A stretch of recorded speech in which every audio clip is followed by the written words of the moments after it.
Certain reactionaries have been raging over the new animated Disney movie Lightyear, and have gone pretty close to cancel culture. More of like, I guess, let's do some censorship.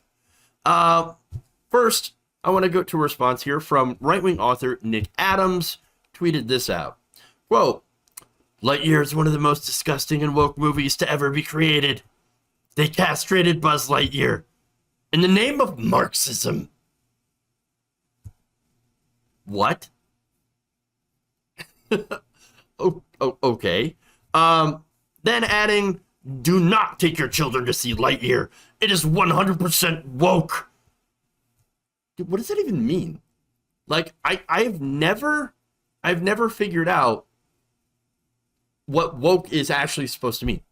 Like, you ask a right winger, they can't tell you what woke is because they all have a different answer. And basically, it just means anything I don't like. I don't like that thing, therefore, it is woke. In fact, he continued by saying, I will go to the theater to watch the anti-woke Top Gun 2 movie again before going to see Pixar's woke Lightyear movie once. This country needs more patriotic movies like Top Gun and fewer woke films like Lightyear. You know what's funny about that? Top Gun 2's antagonist is a female pilot. All right.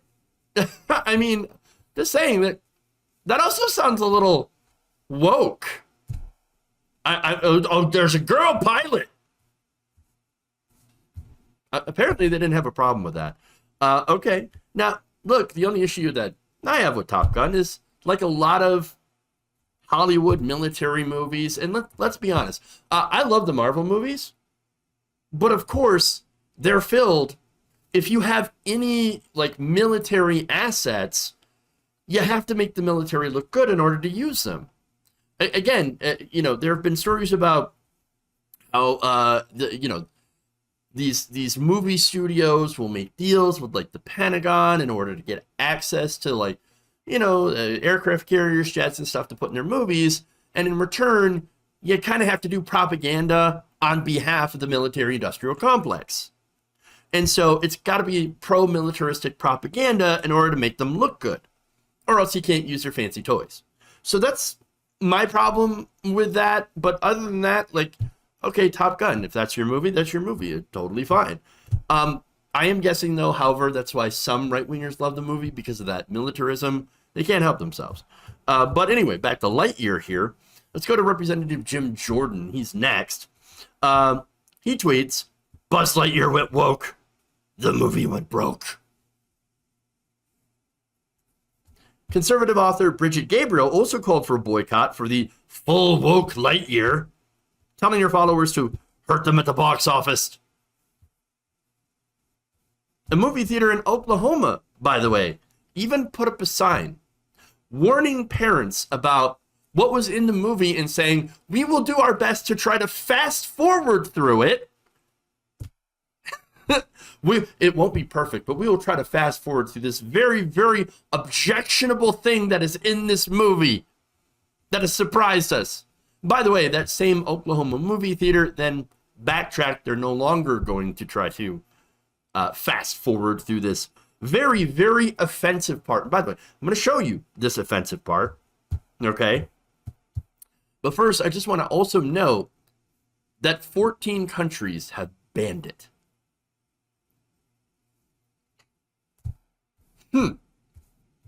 Okay.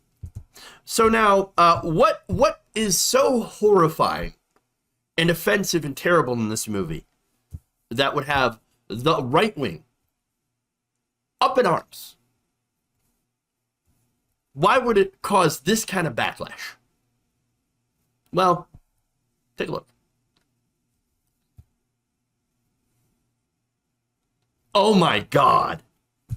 Look, I gotta apologize, okay? I did not mean to subject you to such horrors, to such terrible, horrible things. I know that some of you, I'm sorry, you will never recover. Now, please don't send me your medical bills, though. Because I will not pay. Actually, you know what? send medical bills actually to you know, Donald J. Trump, he'll take care of it. He told me he would take care of it personally. You show that? Don't worry, I'm going to pay the medical bills. Because I'm sure some of you are very, very scarred for life. Scarred for life. No, you want to talk about snowflakes? Snowflakes. Snowflakes everywhere. So many. So many. Now, look, of course, you have the usual idiots. I don't think that this is most of... I wouldn't say that this is most of America. This is a very tiny fringe group of just rather insane people, okay? Now, they will point to a fact that Lightyear did not do well. Fair enough, fair enough. Look, I'm not interested in this movie. I didn't ask for this movie. I don't really care about this movie. I suspect that's the case for a lot of people. They didn't ask for the movie, didn't really care too much. There were other movies that they wanted to watch, no interest, or maybe it's just, you know, since we do have crippling inflation right now, maybe you can't afford to see a movie. Either way, those reasons aren't really the same as the reasons that these people are putting up. Because understand that, well, at the end of the day, this is not important. But what it is it's the right-wing outrage machine at work. And it is from the usual suspects that you would expect. In fact, here I've got some fun little thumbnails from some right-wing YouTubers. All right. Good old Quartering. Okay. Jeremy Quivering himself. Having fun with it. Although, to be fair, in his video, he's like, you know, I don't really care. I don't really find it all that objectionable, whatever. Okay, fair enough, Jeremy Quivering. Appreciate that input. And then we have this one from another cringe channel, Geeks and Gamers. Lightyear fails harder for Chris Evans, slams fans, media coping hard. God damn, that is a long-ass title. So there you go. That is right-wing outrage machine 101. And the reason that there are these people that do this, that thrive off this stuff, is because it's all they have. They can't talk about real issues. They don't care about real issues.